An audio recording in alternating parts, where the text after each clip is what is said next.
la oración modelo de la que hablábamos antes. Lo que pidierais al Padre, en mi nombre. Ahí está. Ahí está. Lo que pidierais al Padre en mi nombre. A los que por Él se acercan a Dios, el Padre, claro, yo me acerco. Es lo que Pablo va a decir en el capítulo 10, versículo 19, me parece, cuando dice, tenemos libre acceso al Padre, en el lugar santísimo. El velo fue rasgado. Él lo rasgó como hombre. Ahora hay un hombre que entró, el primero. Ahora pueden entrar todos los demás también. Y está diciendo algo que aquí es muy importante. Dice que vive. Esa palabra vivir, vamos a verla ahora. Aquí sería bueno decir algo en cuanto a esto. Porque el escritor a los Hebreos presenta a Jesús como hombre, traspasando el velo, sentándose a la diestra del Padre, como lo veremos ahora, para interceder. Como también vamos a ver a continuación. Porque hacía falta un hombre allí, de verdad. Y no simplemente el Hijo de Dios, en forma espiritual, espíritu, etc. Porque un hombre fue el que pecó en el Edén. Tan simple como eso. En el Edén no pecó un ángel. En el Edén no pecó un arcángel. Ni Gabriel, ni Miguel, ni nadie. Entonces, ¿quién ha de redimir a la humanidad? Un hombre. ¿Por qué? Porque la sentencia había caído sobre un hombre. La sentencia de pena, de muerte eterna. De muerte eterna. Esa era la sentencia eterna. ¿Y cómo se le hace la contra a eso, no? ¿Cómo se quita eso? Pues un hombre tiene que pagar por eso. Los arcángeles ni los ángeles han pagado, han caído en eso. Dios mío, ¿qué han hecho? Poner un arcángel allá arriba de intercesor. Pero si los arcángeles no pecaron en el Edén, fue un hombre. Un hombre ha de restituir. Y es ese Señor, Jesús, el Hijo de Dios, que tiene deidad. Entonces hay que decirlo porque es que no les interesa absolutamente nada que no sea la predestinación. Y yo puedo pecar. Han llegado a eso, Tengo los vídeos aquí, pero yo por vergüenza ajena no los pongo aquí. A ellos diciendo, si peca, después de todo un mensaje, ¿sí? Después de todo un mensaje casi que arminiano, o wesleyano, o pentecostal, o de sana doctrina, lo que sea, que yo no pertenezco a ninguno de esos grupos. Pero después de haber predicado como un wesleyano, al final dicen, bueno, no te preocupes, si pecas, pide perdón. Así, escuchen, delante de Dios lo dijo. Y si vuelves a pecar, vuelves a pedir perdón. Y si vuelves a pecar, vuelves a pedir perdón. Y si pecas otra vez, vuelves a pedir perdón. Le digo, pero ¿qué estás haciendo, loco? Si ustedes han criticado a la Iglesia Católica y al confesionario, porque eso es lo que ellos han hecho históricamente, hasta ahora, y ahora vienes tú y lo predicas para mantener tu falsa doctrina maniquea. Dios, el juicio será algo grave. Se les está diciendo, se les está advirtiendo, se les está poniendo un juicio de valor. Aquel será el que salve o condene. Y ahora pasamos, leemos el versículo siguiente, al 24 al 25, que lo habíamos dejado un poco, ¿no? Dice, viviendo siempre para interceder por ellos. Aquí hay dos cosas. Interceder, aquí se dice interceder, pero en otros lugares se dice mediar, lo tenemos por aquí, ¿no? En otros lugares se dice mediar. Aquí se los he puesto, ¿no? Puede salvar, interceder, ahí está el vocablo interceder. Lo tienen por aquí también. Para eso se puso esto, ¿no? Pero tienen el vocablo interceder por aquí también. Y el vocablo mediar o mediador, en el mismo libro a los Hebreos, es un vocablo ambivalente. Se refiere a la misma acción de Jesús, de interceder, de mediar. Porque ese vocablo, como se los he puesto, interceder, lo tienen ahí en griego, en tuncano. Sí, en tuncano. Es un vocablo, ahora vemos el tiempo en que está. Es un vocablo que significa acercarse a alguien, a algo, acercarse, ¿no? En forma respetuosa para lograr algo, en el sentido de una persona que ruega, que pide, que va a solicitar algo. Sí, ese es el vocablo interceder. Es que se ha de traducir así, porque es un solo vocablo.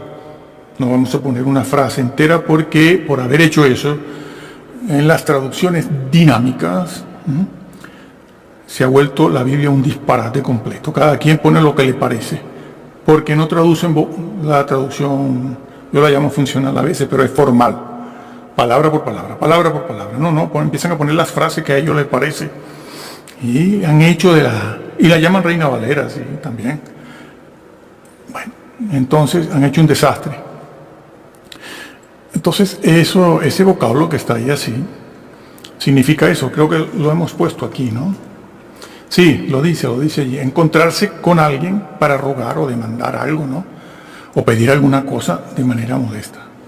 A veces no para pedir siempre lo bueno, a veces para pedir alguna cosa que no lo es tanto. En este caso, una bendición de Dios, que es el perdón de pecados. Utilizan esto para decir, bueno, voy a pedir un carro, un coche, un automóvil, voy a pedir 2 trabajitos, y así, y cosas así. Esto no sirve para eso, porque aquí nos está hablando de eso. Si usted quiere pedir un carro, una casa, un trabajo, tiene que ir a otras partes de la Biblia, si las encuentra. Vamos a ver el griego, lo tenemos aquí también. Ese es el distinguirlo bien, pero aquí lo tenemos también. El versículo 25 dice eso, puede salvar, aquí dice eternamente, allí donde leímos antes dice perpetuamente, salvar para siempre, pero con una condición, a los que se allegan a Dios. La mayor parte de los cristianos la oración la oración bíblica la tienen descuidada completamente descuidada, y no es bíblica. Están más ocupados de los ensayos de las danzas. Por cierto, en la ley de judía no hay nada sobre las danzas, nada, ni en el decálogo, mucho menos. Esas son costumbres culturales, pero no es nuestro tema aquí. Entonces, dice interceder, ya hemos visto algo de interceder. Intercede, bueno, lo repetimos aquí, ¿no? Ese interceder, como está ahí interceder, es un infinitivo. El infinitivo no te indica tiempo, simplemente te dice la acción. No tiene género, no tiene número. Un infinitivo no tiene género, no tiene número, no tiene tiempo tampoco. Te indica solo la acción, interceder. ¿Interceder qué? ¿Cuándo? ¿Cómo? ¿Quién? Entonces, es importante. Nos vamos al capítulo 9, que versículo 2 dice, porque el tabernáculo estaba dispuesto así. En la primera parte, llamada lugar santo, perfecto, estaba el candelero, la mesa y los panes de la proposición. 9.3, en el segundo, tras el segundo velo, el primero era la entrada hacia el lugar santo. Después había otro velo hacia el lugar santísimo. Tras el segundo velo estaba la parte del tabernáculo llamada lugar santísimo. Exacto, correcto, eso es.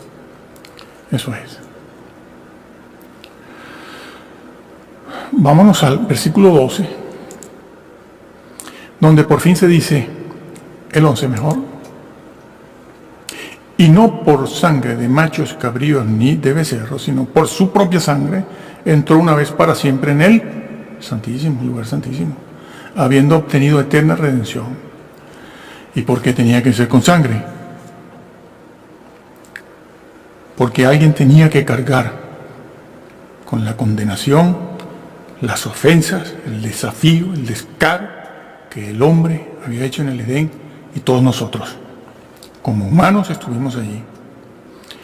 Pero alguien tenía que pagar por eso, si no, no puede entrar un hombre no puede entrar en el lugar santísimo si no es perfectamente santo, y habiendo pagado aquella sentencia del Edén, el día que de él comas morirás, muerte eterna.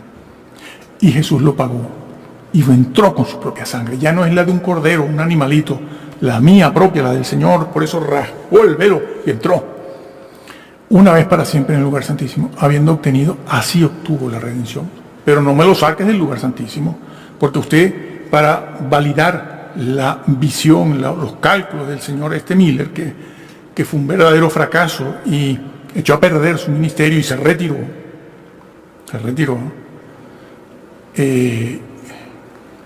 Sí. Bueno, él se retiró, claro. Echó a perder su ministerio. Sí. Bueno, pero sigo aquí.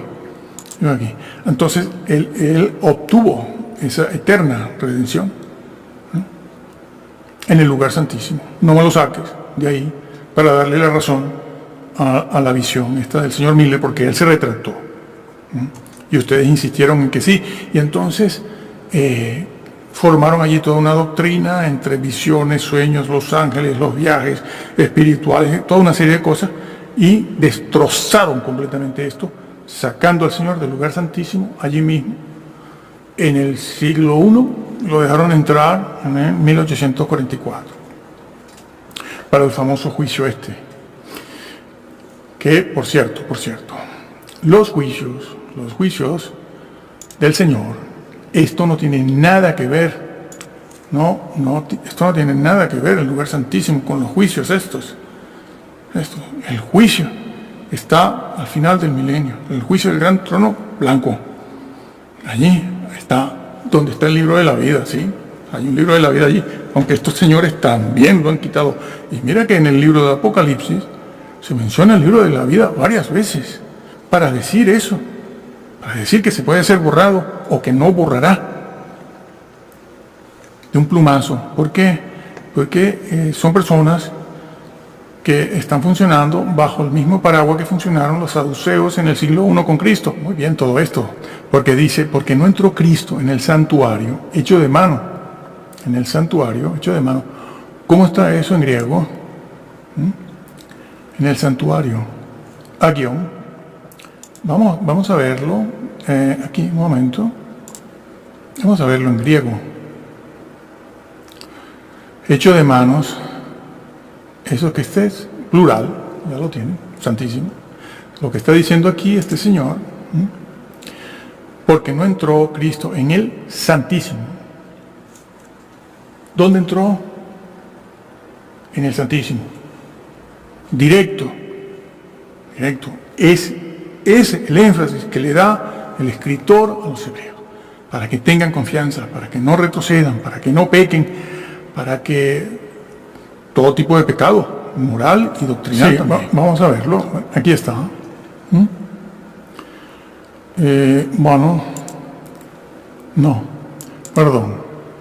Está aquí, sí. Versículo 19. Teniendo, por lo tanto, hermanos, hacia adentro, sí. Bueno, es que el griego es así. Tal sumo sacerdote, el que entró, ¿dónde? En la guión. Eso es plural. La palabra agios. Adjetivo. Debe estar como adjetivo, sí. Está como adjetivo. Porque de per sí es una palabra que califica santísimo, santo. A menos que lo puedas usar como sustantivo, que puede ser. Y lo está diciendo, santísimo. Retornamos aquí. Santuario. Así que hermanos, teniendo libertad. No había libertad antes, ahora sí. ¿Por qué? Porque allí hay otro hombre. Por la sangre de Jesucristo. Por el camino que Él nos consagró nuevo. Lo que les había dicho antes de nuevo. Aquí está. Vivo, por el velo. Rasgó el velo. Esto es, por su carne, con su cuerpo, con su humanidad. Y teniendo un gran sumo sacerdote, bueno, Él, sobre la casa de Dios. Bueno, señores, esto no tiene nada que ver con la enseñanza que comenzó a regir en el siglo XIX, porque antes no se había dicho nada. Y en ese sentido, haber negado todo esto y crear otra doctrina diferente, esa doctrina es completamente distintiva, se distingue enseguida, que es diferente a la historia, a la Biblia, a los comentarios de los padres de la Iglesia, padres apostólicos. No encuentras eso por ninguna parte, la adventista. Bueno, esto que hemos visto es completamente distinto a lo que está en la Biblia, a esto que estamos viendo aquí. Y lo ponemos porque desde hace 10 años que nosotros dijimos algo parecido a esto, nos decían que nosotros no sabíamos, nadie puede saber cuál es la doctrina de esta denominación, y que nosotros hablábamos sin saber. Bueno, a lo mejor algunas cosas sí las ignorábamos, sí, claro que sí. Pero esto está aquí y se sabe. Desde hace mucho, mucho tiempo, ¿no? Lo que esta señora dijo, invalidando completamente a la Biblia. ¿Eh? Y lo dice aquí, Jesús entró en el lugar santísimo del celestial al final de los 2300 días de Daniel, o sea, en 1844. Y ustedes pueden leer lo que sigue ahí. Ahí está la cita, en los primeros escritos, en la página que es. Después aquí también tenemos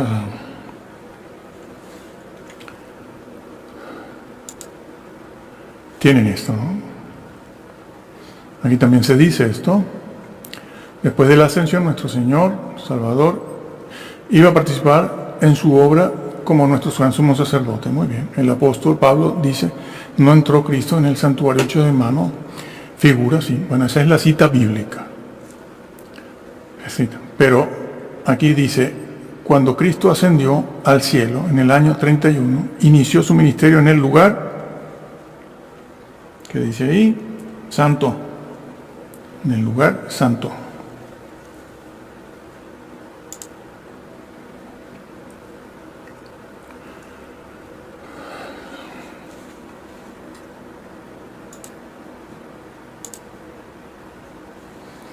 Aquí lo vuelve a decir, esto nuevamente, aquí lo vuelve a decir, el 22 de octubre con fecha y todo, algo que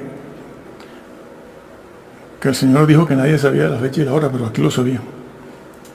Es decir, un día como hoy, hace 174 años, etcétera, etcétera.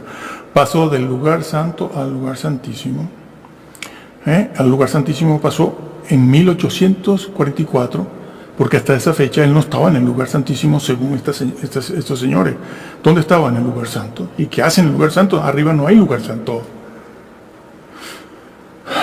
Cumpliendo el tiempo, etcétera. Y lo vuelve a repetir aquí. Entonces,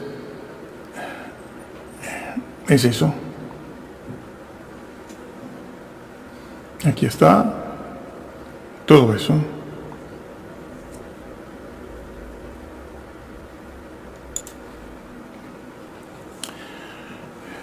Juicios de valor. La doctrina sí salva. La doctrina incorrecta no salva.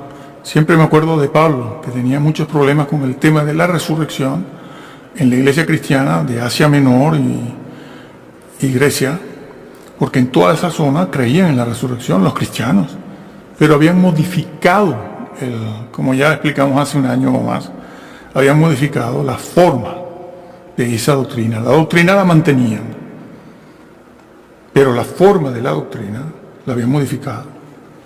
En el libro de Corintios está dicho también, porque en la zona de Corinto, había quienes creían en eso, muchos, y creían en la supervivencia del alma, pero que como cristianos tenían su propio concepto, que no era el bíblico, y eso está reflejado en 1 Corintios 15, y también le dice a Timoteo lo mismo. En 2 de Timoteo está. En realidad, 1 y 2 de Timoteo habla de todo lo que pasaba allí en Éfeso. Éfeso casi cerca de Macedonia, arriba. Pero es que el mismo problema lo tenían un poco más abajo los colosenses. El tema de la resurrección era un tema fuerte. Y Pablo dice que quienes cambian la forma de la doctrina no entran. Eso es juzgar, eso es juzgar. Sí, es juzgar, juicios de valoración, para saber quién me quiere engañar y saber detectar la cizaña enseguida. Se detecta enseguida la cizaña, ¿dónde está? Y el trigo corrompido también, que cuando ya no se puede reponer, se corrompe y se pone al lado de la cizaña. Y es increíble ver, termino esta parte diciendo que es increíble ver cómo en este momento los bautistas presbiterianos, bautistas calvinistas, luteranos, se alarman de ver que en sus iglesias, en sus templos, hay tanta gente en pecado. Incluso algunos, si no lo hacen, lo permiten, ¿no? La pedofilia esta. Bueno, el que se quiera suscribir, que se desuscriba y vivir una mentira, que prontito toditos vamos a estar arriba en el juicio. Vive la fe como la vivió la iglesia primitiva, la iglesia apostólica, que se enfrentó a todo esto. Se convertían para morir. Estos de hoy en día no. Entonces, están alarmados y están llamando a la santidad. Pero ¿cuál santidad si tú mismo la negaste al negar el decálogo? Sin decálogo no hay santidad. ¿Cuál santidad? ¿Quién me va a dar ese parámetro a mí? ¿Dónde están los paradigmas? El marco de referencia. Decir simplemente que, bueno, la ley sí, hay que portarse bien. ¿Ya? No, pero claro, después les dice, no te preocupes, que no necesito, tú estás garantizado. Doctrina maniquea. De Gotescalco, que nos viene del siglo I. No. Bueno, los gnósticos sí vienen del siglo I, pero fue Ignacio de Agustín de Hipona, y Agustín de Hipona fue. Entonces lo que les dicen no es que no era la doctrina maniquea de Agustín de Hipona al principio de su ministerio. Al principio de su ministerio él decía que sí, que la ley había que guardarla para alcanzar la salvación recibida gratuitamente. ¿Y por qué al principio de su ministerio y su vida como creyente y como obispo enseñaba eso? Porque esa era la doctrina que había heredado de los padres de la iglesia apostólicos del siglo I, II, III y IV. Y él creía eso cuando se convirtió, porque esa era la doctrina que había allí. Pero pasaron 20, 30 años de su ministerio y en su lucha contra los pelagianos, llegó a cambiar la doctrina completamente. Entonces el calvinismo de hoy, que es lo que ustedes han visto por ahí, cuando dicen que Agustín de Hipona era calvinista, entonces lo que te enseñan, dice, no, es que lo que pasa es que Agustín de Hipona se dio cuenta de que estaba equivocado. Estaba equivocado y realmente el decálogo no hacía falta y él se dio cuenta. Y él no creía en la predestinación, pero ahora sí creía al final de su vida. Pues una pifia completa. Escribió muchísimo, pero se equivocó en cosas importantes, señores, que no salvan a nadie. Ellos lo pueden pintar como la gloria del cielo. Ese señor se equivocó en cosas importantes, que ni la misma Roma le ha aceptado. Y eso ha de celebrarse, ¿no? Que Roma no cree en la predestinación de esa manera. Bueno, algunos monjes por ahí, sí, hay de todo. Entonces, les digo lo mismo de siempre, lean la Biblia. Casiodoro de Reina, o 1602. Créanla como está, tal cual está, no la cambies. Si habla del libro de la vida, créelo. Sí, bueno, si eres cizaña, esto no lo estoy diciendo para la cizaña, que la iglesia está muy llena de cizaña, un 80-90% de cizaña. Pero si tú no eres cizaña, déjate de bailoteos, bailecitos y celebraciones, que yo no voy a hablar mucho de eso, todo lo que hay ahí, y empieza a vivir la fe verdadera y cree la Biblia como está. Desmárcate, no cooperes, no te hagas copartícipe de todos estos grupos que han torcido la Biblia completamente y la doctrina, porque no entrarás. El Señor lo dijo, ya eso lo he grabado, he dicho muchas veces, están los vídeos por ahí. Y si no los quieres ver, no los veas. No me hagas famoso, como dicen. Me van a hacer famoso, sí. La gloria es de Dios, hombre, claro. Yo tengo 43 años en esto. He pasado lo mío para llegar aquí. Hemos pasado, porque es la familia toda. Y no estoy buscando la gloria humana ahora que voy de salida. Bueno, te lo digo claramente porque queda poco tiempo. 15 años no es mucho tiempo. 20 años no es mucho tiempo. Faltan cosas por verse todavía.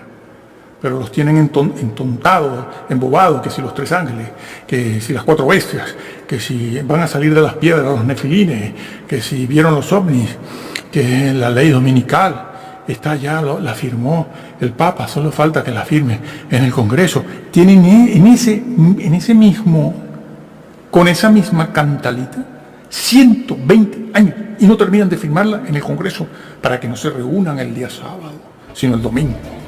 Y ahí los tienen. Bueno, y una serie de cosas, el otro que sí, la predestinación, y después lee la Biblia tal cual está, créela y piensa que del libro de la vida se borra, porque primero te escribieron. Piensa que el infierno existe. Tienes algunas evidencias en internet, que esas evidencias que están puestas en internet son de antes de Cristo. Esas experiencias, no hay nada nuevo.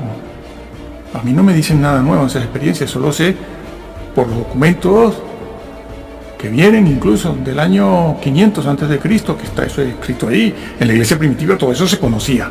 Ahí está el Evangelio de Pedro, que fue canónico para algún grupo durante un tiempo, después lo quitaron, pero no tiene nada raro. Lo que vemos hoy en día en internet es peor todavía que lo que está en el Evangelio de Pedro. Mucho peor. Y está en la Biblia también. Huye del infierno. Huye de estos líderes. Si no eres cizaña, si no estás corrompido, huye a tiempo, porque si no, te arrastrarán. Y que el Señor te bendiga.